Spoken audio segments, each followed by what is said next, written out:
From jobs to mortgages, wages to prices, the Remain side know the economy is the heart of their case. And today they ramped up the warnings about leaving the EU.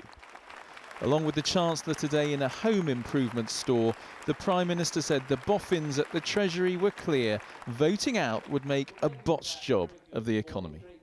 The shock to our economy after leaving Europe would tip the country into recession. This could be, for the first time in history, a recession brought on ourselves. As I stand here in B&Q, it would be a DIY recession. The Treasury describes two scenarios. Just to make sure we've got the message, it calls them the shock scenario and the severe shock scenario. On the first, officials say the economy would shrink by 3.6% compared to what would happen if we stay in. On the severe shock scenario, it shrinks by 6%. In that worst-case example, the Treasury claims that translates into unemployment going up by 820,000 and house prices falling by 18%.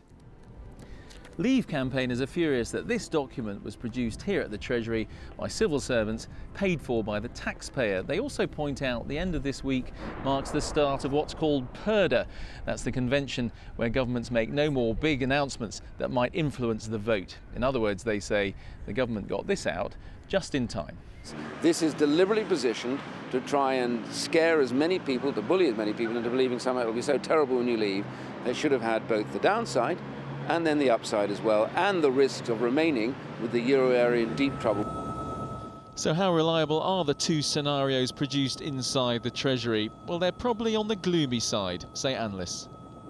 The Treasury severe shock scenario is certainly at the top end of what other people have suggested, and things might not be quite as bad even as their, quotes, shock scenario, but something in that order of magnitude one might reasonably expect.